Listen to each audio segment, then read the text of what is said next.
20,000 people running from their homes in the middle of the night, to firefighters who never made it home, and a country that hasn't seen anything like this since World War II. This isn't a wildfire season. This is a national emergency. I'm going to show you exactly how this got so bad, so fast, and why it's very likely not over yet. Welcome to the Disaster TV. Let's get into it. Let's start with the numbers, because they tell you everything you need to know before we even get into the individual fires.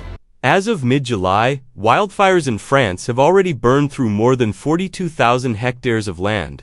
To put that in perspective, that's roughly 4 times the entire size of the city of Paris, gone, turned to ash. And here's the part that should really worry you.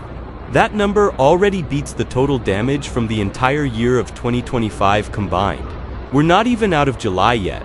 France's worst wildfire year on record was 2022, when just over 66,000 hectares burned across the whole year.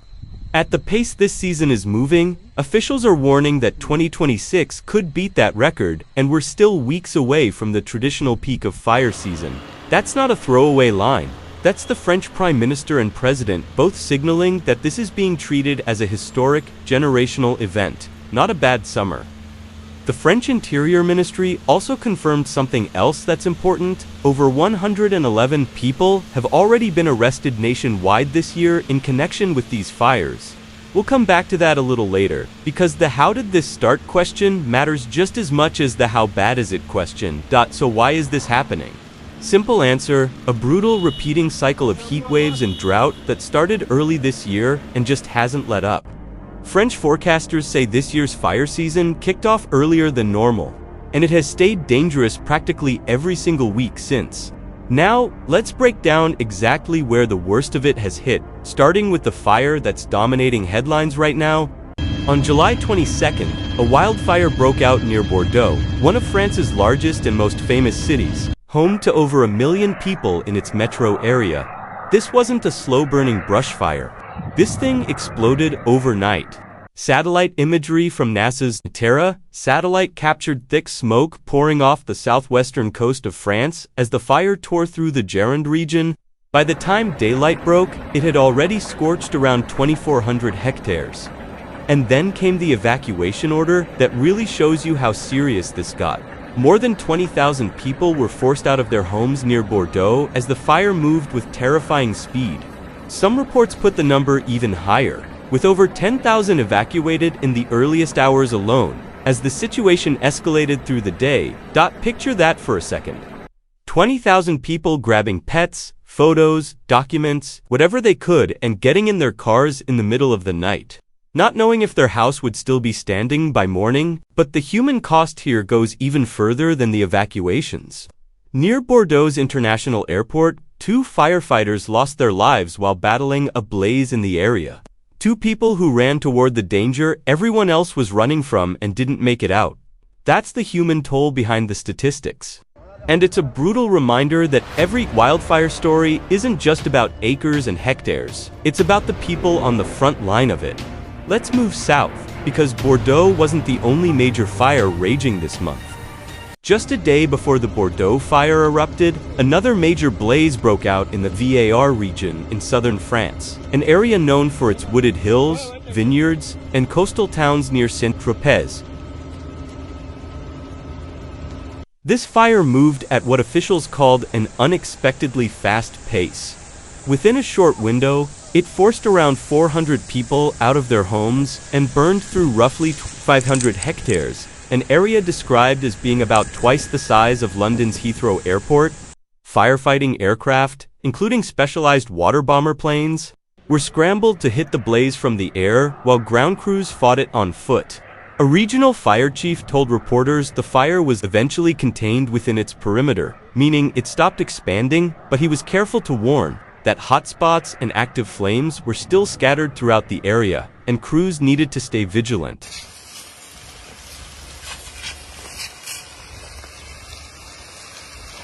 The VAR fire also knocked out power for a large number of residents, adding another layer of danger and disruption on top of an already brutal heat wave. Now, both of these fires, Bordeaux and VAR, didn't happen in isolation. They're part of a much bigger pattern that's been building since the start of summer. To understand why this season has been so explosive, you have to rewind to early July. Fires had already been erupting across the south of France for weeks before Bordeaux and Var in the Aw and Herault regions. Roughly 800 firefighters and 150 vehicles were deployed to battle a major blaze that forced around 3,000 evacuations.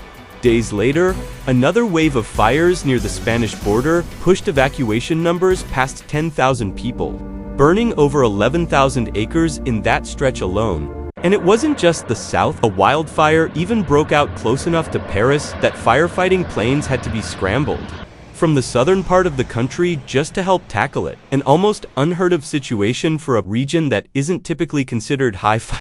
According to Météo France, the country's national weather service, this has been a summer of stacked heat waves layered on top of severe drought. Vegetation that would normally hold some moisture has been drying out for weeks, turning forests, brushland, and even farmland into fuel waiting for a spark. France isn't alone in this either. Wildfires have simultaneously been raging across Spain, Italy, Portugal, and Greece. This is a Europe-wide crisis this summer, not just a French one. And remember that number from earlier, 111 arrests connected to these fires nationwide. Investigators have confirmed that a portion of this year's fires were not accidental. Arson has been a recurring factor in French wildfire seasons for years, and authorities are treating a number of this summer's outbreaks as deliberately set.